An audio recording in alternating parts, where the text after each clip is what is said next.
Well, a very good evening to you and welcome to the show. If you just joined us, you can join us on social media at Talk TV, at Mark Sangers. If you've got anything you'd like to say to us, you can message us to Talk and the message to 87222.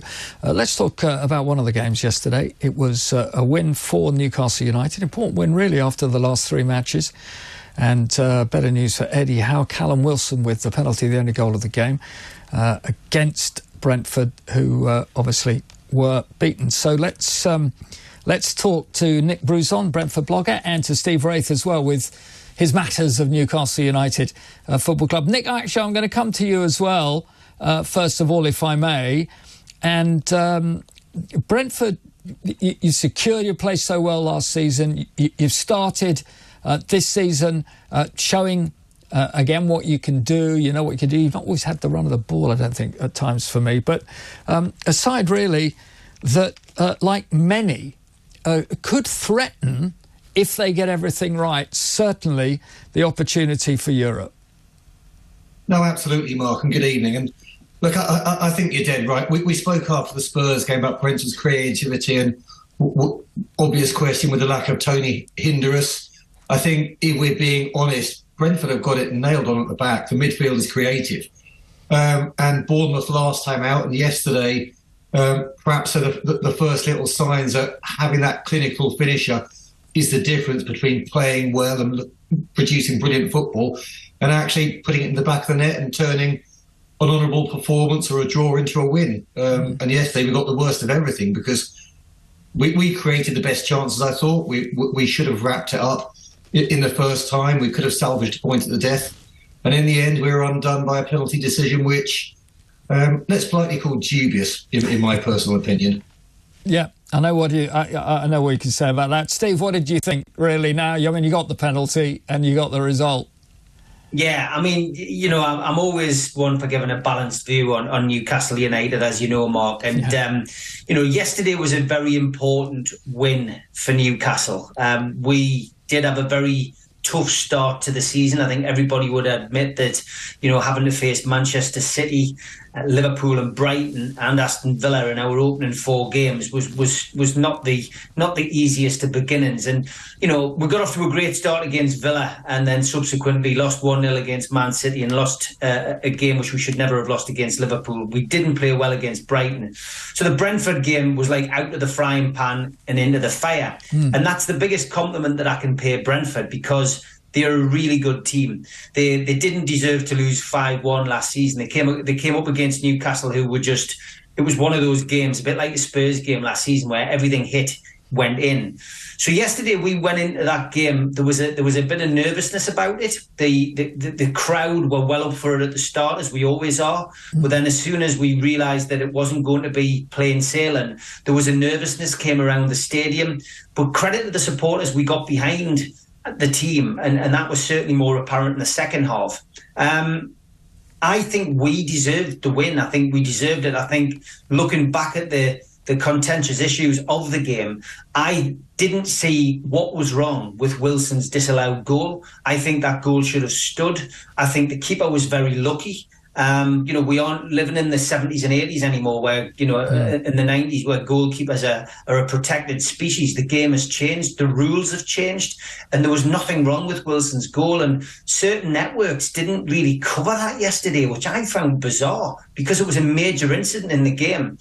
With regards to the penalty, let's face it, there's something wrong in football at the moment with refereeing and VAR. There needs to be consistency, and I'm afraid Brentford have just suffered what Newcastle and everybody else suffers week in, week out. It was just your turn yesterday, and I can point to a Dan Burn incident against Tottenham, and I'm sure we can all handpick various incidents. We've used it on our podcast tonight. We freeze-framed both photographs, and it was identical. The ball hit the hand, and you follow the rules. And if the ball hits the hand in the penalty area, then it's a penalty. And we've suffered, and we've gained. And I'm afraid it balances itself out over the course of the season. I think Brentford were the better team in the first 20 minutes. I think Newcastle started to whoop their game in the remainder of the second half. And then I thought the second half we dominated. And I think I respect Thomas Frank. I think he's a great manager. I really think that he deserves a lot of praise of the job he's done at Brentford. He's done a great job. I just wish he wouldn't spoil himself by coming out and blaming the ball boys, blaming contentious issues. I just think, look, unfortunately, sometimes you just got to admit it wasn't your day, and we've had plenty of those. But I can understand that you're still a bit bitter about losing the game as a Brentford fan. But, all in all, Newcastle edged it by the odd goal. I think it was a fair result. Brentford will bounce back. They had a wonderful end to last season. They've had a pretty solid start to this season. And Brentford will be there or thereabouts this season. And it's the biggest compliment I can pay them. We're not a giant. We've won nothing, as you know, Mark, since... we've not won a domestic trophy since 55. We've not won a European trophy since 69. We're exactly the same as Brentford in a lot of ways. So credit to Brentford yesterday. They came up and tried to do a job on us, but Newcastle won dirty, and that's what we're going to have to do on Tuesday night in Milan. Well, come on and talk about Milan and the week that you've got to come, and back in the Champions League in a short while, Steve. But Nick, back to you as well. It's a different for you in one stage, but important now that you continue to show the sort of form that you're able to. And you've got 3 or 4 games that I think you would expect to win. And I think it's quite an important time for you now before we get into the later winter period or late autumn and what have you. No, absolutely. Look, we've got a potentially winnable sequence coming up. If you look, Everton, Forest, Manchester United, you'd expect 9 points from those 3 games. And then Burnley to come after that. I think with absolute respect to Steve, I expected or hoped for 3 points yesterday. I think Newcastle didn't so much play dirty as play cheaty. If anything, the Wilson disallowed goal was probably harsher on them than the penalty, which, when you got Anthony Gordon turning his back on the ball, turning his back on the goalkeeper, dangling a leg and then throwing himself as the keeper's backing out, but that's not run of the ball. That's just blatant cheating. What I would agree with Steve is in regard to the VAR decisions and the penalty calls, Newcastle have been hard done by, Brentford have been hard done by. There's something intrinsically wrong in the game of football at the minute. When you look at rugby, you look at cricket, you look at tennis, they've got their decision review system spot on. And you look at football, and look, Steve is dead right on this. It's an arbitrary lottery. There is just, it's finger in the air time, because there is no consistency being applied. And I'm not so much bitter, I'm frustrated. We had our chances to win it yesterday. We didn't take them. Newcastle got given a chance. They took it. Credit to them. Well, let me ask both of you this one thing about VAR. Keith Hackett will be on again later on, and then I'll come on and talk more about Newcastle and the Champions League. But I'll start with you, Nick, here as well. You mentioned all those other sports. They are slightly different, but not for me. We've heard now, haven't we, of course, that this is if your chums refereeing a game and you've been doing the VAR, if he's having a hard time of it, we might just not give the right result. For me, there should have been, if that had been a player involved in any sort of stuff like that, talking about what he had done or hadn't done, or even, I know that there was a lot more than that, but with Ivan Toney coming back in January, referees need to have been called to account that they're not giving the correct decision for a game in the Premier League because he's my mate who's refereeing the game and he's had it tough already. Oh, no, the whole setup is ludicrous. It's not even the referees and their chumminess. You've got a team of accountable people there. The refs, the assistants, the bunker back at HQ, wherever it is, the assistant VAR. There are enough people watching this game with the authority and the power to get the decisions right. And you're right, Mark. Do you know what? They are different sports and they're different methodologies. But the end state is the tech is there, the tech is in place. The supporters, Steve can see it, I can see it, you can see it, everybody can see it. And it is incomprehensible as to how these decisions keep on being either got wrong or being made differently. The rule is either this or it's this. Yeah. Get it right, stick to it, so we know how the game of football is to be played these days. Yeah, I think you're talking real sense.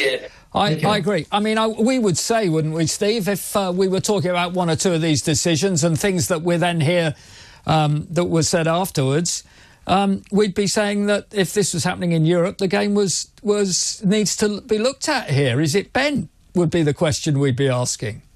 Yeah, 100%. Before I talk about VAR, I do want to agree. Look, that was never a penalty yesterday. As a Newcastle fan, you're quite right. Anthony Gordon sold that, stuck a leg out. But, you know, and I always felt like the referee had decided, well, actually, I should have given the goal that Wilson scored. We'll give him a penalty instead. It felt like that. But look, I was happy because I'm a Newcastle fan and I wanted to see that happen. And I also want to give credit to Brentford because I thought their game management, as it seems to get called now, which is cheating, was pretty good yesterday. Time wasting, the play acting when someone gets hit on the chin with a finger, goes down as if he's had his jaw broken. I thought there was a lot of that going on yesterday. So look, at the end of the day, it can happen to both teams. But getting on to VAR, 100% right. I agree with you. VAR is an absolute waste of time. And I think the problem is every time that me and Sagas have a chat on a Sunday, and I'm sure you're in the same position, we always end up talking about VAR and contentious decisions. Keith Hackett's coming on and having to justify decisions, and he can't. He's actually agreeing with the supporters because it's ludicrous. Yeah. And I actually, you probably do the same with Brentford games. I come back in the house after I've watched the full game and then I've recorded the game, so I'll sit and watch it again and analyse it. Was I right about this? Was I wrong about that? And ultimately, it's crazy because you're listening to commentators now. A lot of commentators are almost justifying the poor decisions. And in our game yesterday, I think it was Don Goodman, correct me if I'm wrong, who was co-commentating on the channel. Yeah. And he was saying, VAR's done a great job on that. They've got that spot on. They've got it right. And I'm sitting there thinking, well, they didn't. It's almost as if they're trying to justify the mistakes that the officials are making. I think we need to readdress it. I think it needs to be looked at. And I would really like to have some accountability with referees. And I think the time is right for referees to be interviewed, Sagas, at the end of the game. And I think, come on and tell us why you made that decision. I think the accountability is something that's needed to be done and going forward, but there are so many different things. I think what you all have to realise here. One other thing you mentioned, commentators and presenters and everything else like that, is that this is only my own thoughts. I feel that the whole shift of power now has changed, so that the broadcasters now who have the rights are worried that if they upset those in the Premier League, the managers, the owners and what have you, is that they're just going to take all of this game away from the broadcasters and give it to somebody else, because we're not far away from this. I mean, it wouldn't take an awful lot for the Premier League, whatever the FA, if that organisation still exists. The Premier League is in charge of our football now, and there aren't enough people on my side of the media who have a lot of experience that don't mind upsetting some of those in the boardroom. And you have to ask these people difficult questions sometimes, and there's nowhere near enough questioning being asked at the moment. But I've got to ask you this quickly before I come back for Nick to have the final word. Steve, though, Milan, are you going? Looking forward to it. It's a great opportunity for Newcastle fans of a younger persuasion to go and enjoy Europe, something we did 20 odd years ago, you know, and it's fantastic nights against Inter Milan, Barcelona. You know, from our perspective as an older supporter, it's just a chance to hear that Champions League music and see the lads run out in European competition again. And that's what you want, isn't it? As a football supporter, you want to be in those top competitions. And I think that, listening to Eddie Howe's press comments on Friday, he's played it exactly the right way. To him, he's saying to the lads, it's just another game.